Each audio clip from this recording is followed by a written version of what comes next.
की दादांचं जे शेवटचं स्वप्न होतं की कार्यकर्ते मोठ्या प्रमाणात त्यांचे जिल्हा परिषदला निवडून येतील, तसं ते स्वप्न लोक, मतदार आणि सर्व कार्यकर्ते मिळून ते पूर्ण करतील. तुला असंच म्हणावं लागेल, दादांची जी मनापासूनची इच्छा होती की परिवार म्हणून सगळेच एकत्रित आले पाहिजे आणि त्या पद्धतीने दादांकडनं सुद्धा प्रयत्न केला जात होता. 10 तारखेला विमानाबद्दल ज्या शंका आमच्या मनामध्ये आहेत, त्या शंका मी प्रेझेंटेशन नाही तर प्रेस कॉन्फरन्सच्या माध्यमातून लोकांसमोर तिथं मांडेल. आज इथं बारामती तालुक्यामध्ये पिंपरी या गावामध्ये ज्या दिवसापासून मला मतदानाचा अधिकार मिळाला त्या दिवसापासून आत्तापर्यंत मी या ठिकाणी येऊन मतदान केलेलं आहे. इथं आल्यानंतर सर्व राजकीय आठवणी या माझ्या डोळ्यासमोर त्या ठिकाणी आल्या. गेल्या काही महिन्यांमध्ये दादांबरोबर झालेली चर्चा ही परत एकदा माझ्या कानामध्ये ध्यानामध्ये त्या ठिकाणी ऐकू यायला लागली आणि मग दादांचं जे स्वप्न होतं की या जिल्हा परिषद इलेक्शनमध्ये जी कार्यकर्त्यांची इलेक्शन आहे त्याच्यामध्ये जास्तीत जास्त कार्यकर्ते हे त्यांचे निवडून यावे, त्यांची त्यावेळेची इच्छा आणि त्यावेळेचं स्वप्न आज आपल्याला म्हणावं लागेल की त्यांचं ते अंतिम स्वप्न होतं. आणि आज पिंपरीला येऊन माझ्या परिवारासह इथं मी मतदानाचा हक्क हा त्या ठिकाणी बजावलेला आहे.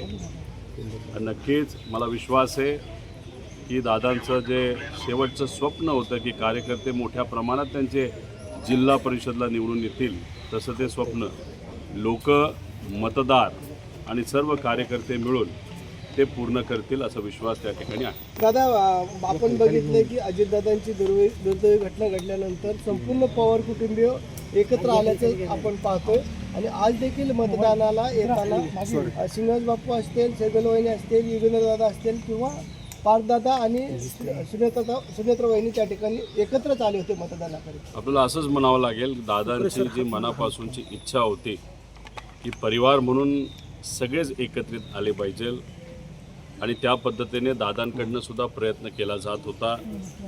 सुप्रियाताई, पवारसाहेब असतील, आम्ही सर्वजण असाच काहीचा प्रयत्न त्या ठिकाणी करत होतो. दुःखद घटना ही घडल्यानंतर 13 दिवस परिवार पूर्णपणे एकत्रित आहे आणि याच्याच पुढं सुद्धा अजितदादांचं जे स्वप्न आहे की परिवार म्हणून आपण एकत्रित राहिलं पाहिजे, तसंच काहीतरी होईल.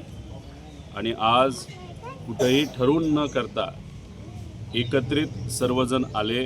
श्रीनिवास काका असतील, पार्थ असतील, सगळे, आणि त्यांनी तिथं काटेवाडीला मतदान केलं.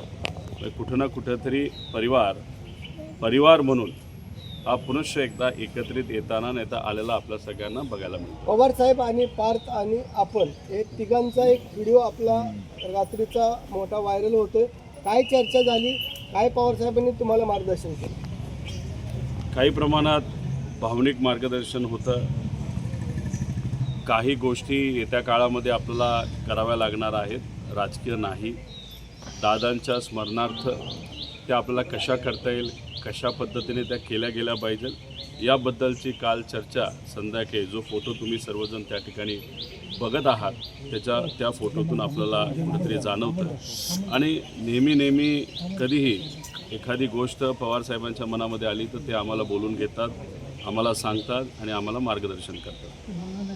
दादा, आपण बघितलं की एकंदरीत सर्व राजकीय घडामोडी होत असताना सुनील तटकरे असतील, प्रफुल्ल पटेल असतील किंवा धनंजय मुंडे असतील, हे U-टर्न घेण्याचा त्यांनी प्रयत्न केलेला आहे. त्यांचा त्या ठिकाणी विषय आहे, राजकीय मी बोलेलच.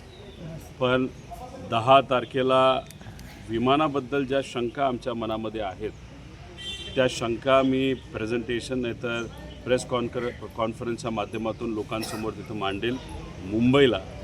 आणि 12 तारखेला विलिनीकरणाबद्दल काय घडलं, दादांची काय इच्छा होती, हे मी 12 तारखेला मुंबईला प्रेस कॉन्फरन्सच्या माध्यमातून लोकांसमोर आणेल. आणि 12 तारीख का, तर त्या दिवशी दादांची एक इच्छा होती, ती काय होती, कशी होती, याबद्दल मी 12 तारखेला प्रेस कॉन्फरन्सच्या माध्यमातून विलिनीकरणाबद्दल मुंबईत नक्कीच सांगेल. नाही दादा, नाही दादांची इच्छा होती. सुरू असताना सुनील तटकरेंकडून दादांचा फोटो फक्त वापरला गेला आहे. सुमित्रा पवार किंवा इतर कोणाचाही फोटो त्या बॅनरवरती पाहायला मिळत नाही. त्याच्यामुळे सध्या जोरदार टीका सुरू झाली. आता राजकीय मी इथं बोलणार नाही. विषय त्यांच्या पक्षाचा आहे. त्या पक्षाला कसं वागावं, काय करावं, कसे फोटो वापरावे हा त्यांचा त्या ठिकाणी विषय आहे.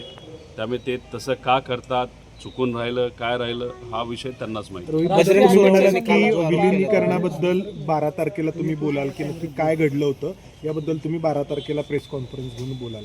तर विलिनीकरण आता इथून पुढे होऊ शकतं का, की काही अडथळे निर्माण झाले? नाही, विलिनीकरण का होणार होतं, कशासाठी होणार होतं, दादांच्या मनामध्ये आणि आमच्या सगळ्यांच्या मनामध्ये का ती इच्छा होती, कशामुळे आम्ही सर्वजण प्रयत्न करत होतो, त्याला राजकीय अंग आहे का त्याला कुठंतरी भावनिक अंग आहे, हे सर्व मी 12 तारखेला त्या ठिकाणी सांगेल. आणि त्या दिवशीसुद्धा व्यक्तिगत मी म्हणून विलिनीकरणाबद्दल काय पुढं व्हावं होईल याबद्दल नक्कीच तिथं सांगेल. आता काय अडथळे येत राष्ट्रीय अध्यक्ष होण्याबाबत काही चर्चा झाली? राष्ट्रीय अध्यक्ष कोण हो पवार? नाही, त्या बाबतीतली कुठंही कसलीही चर्चा पवार परिवारामध्ये त्या ठिकाणी झालेली नाही. पण जेव्हा ही दुःखद घटना घडली आणि काही दिवस तर आम्हाला काही सुचत नव्हतं, आमच्या डोक्यामध्ये कुठलाही त्या ठिकाणी राजकीय विचार हा मनामध्ये त्या ठिकाणी नाही तर डोक्यामध्ये तिथं येत नव्हता. पण मनामध्ये एक मात्र होतं की अजितदादांची जागा ही कुणीही घेऊ शकत नाही. पण सुनित्रा काकींकडे बघत असताना त्या परिवाराचा एक भाग म्हणून सुनित्रा काकींमध्ये मी अजित काकांना त्या ठिकाणी बघतो. त्यामुळे तिथं त्यांना उपमुख्यमंत्री पद मिळणं व इतरही जे सर्व मिनिस्ट्रीज होत्या त्या त्यांना मिळलं पाहिजे अशी मनोमन त्या ठिकाणी इच्छा होती. आणि दादांची जी पोझिशन त्या पार्टीमध्ये होती ते म्हणजे राष्ट्रीय अध्यक्ष दादा होते, ती सुद्धा पोझिशन ही कुठेतरी सुनित्रा काकींनाच मिळाली पाहिजे अशी सुद्धा इच्छा त्या ठिकाणी माझ्या मनामध्ये आहे. राज्यसभेची वहिनींची जागा रिक्त झालेली आहे. कुठल्या जागेचं नाव त्या ठिकाणी येते, पारदादा की जयदादा? आता हे बघा, ह्याच्याबद्दल न कुठं चर्चा झाली. तसं बघितलं तो त्यांच्या पक्षाचा तो विषय आहे. त्यामुळे त्याच्याबद्दल मी इथं बोललं आणि आज बोललं हे उचित ठरणार नाही. रोहित दादा म्हणजे पार्थदादा असतील किंवा सुनेत्रा वहिनी असतील यांच्यासोबत विलिनीकरणासंदर्भात काही आपण माहिती त्यांना दिली का, किंवा त्यांनी काय माहिती घेतली का? कारण इतक्या सगळ्या गोष्टी घडल्या होत्या, पुढे गेल्या होत्या, दादा आणि तुमच्यामध्ये बैठका झाल्या होत्या, 12 तारखेला काही गोष्टी करायचं ठरलं होतं. तर आत्ता या सगळ्या दरम्यान सुनेत्रा वहिनींशी आणि पार्थदादांशी काही बोलणं झालं का आपल्या याबद्दल? बघा, अजूनपर्यंत सुनित्रा काकी असतील, पार्थ असेल, जय असेल तर आम्ही असू, कुणीही या दुःखातून सावरलेलो नाही. राजकीय विचार हे मनामध्ये दुर्दैवाने त्या ठिकाणी येत नाही आहेत, कारण का घटनाच इतकी दुर्दैवी त्या ठिकाणी होती. त्यामुळे हळूहळू जसं आम्हाला राजकीय विचार करण्याची क्षमता आमच्यामध्ये त्या ठिकाणी येईल, नक्कीच त्याच्याबद्दल स्पष्टपणे मी सांगेल. पण आत्तापर्यंत दोन्ही परिवारामध्ये नाही तर पवार परिवार एकत्र म्हणून कुठेही राजकीय चर्चा तिथं झालेली नाही. 9 तारखेनंतर त्या बाबतीतली कुठेतरी सुरुवात होईल असं वाटतं. रोहित दादा, तुम्ही म्हटलात की तुम्ही त्या अपघाताबद्दलचं काही प्रेझेंटेशन देणार आहात. तुम्हाला शंका आहे या अपघाताबद्दल? एकदम डिटेलमध्ये 10 तारखेचं प्रेझेंटेशन असणार आहे. आजपर्यंत आपण जर बघितलं तर कुठल्याही व्यक्तीला विचारलं, तज्ज्ञाला विचारलं, नाहीतर ज्यांनी कधीतरी विमानाचं फ्लाईंग केलं असेल, नाहीतर फ्लाईंगबद्दल थोडीफार माहिती असेल, नाहीतर पत्रकारांशी बोलणार, सगळ्यांच्या मनामध्ये शंका आहे. काय घडलं असावं, कसं घडलं असावं. आमच्या मनामध्ये काही प्रश्न आहेत. ते प्रश्न त्या दिवशी म्हणजे 10 तारखेला मी स्वतः त्या ठिकाणी मांडेल, ज्याला उत्तरं मिळाली पाहिजे अशी आमच्या सगळ्यांची इच्छा. दादा, 2 तारखेला पवार साहेबांची राज्यसभेची मुदत संपत आहे. 2 एप्रिलला पवार साहेबांची राज्यसभेची मुदत संपत आहे. संजय राऊत म्हणाले की आमच्याकडे संख्याबळ आहे, पवार साहेबांसारखा नेता पुन्हा दिल्लीत अनुभवी नेता गरजेचा आहे.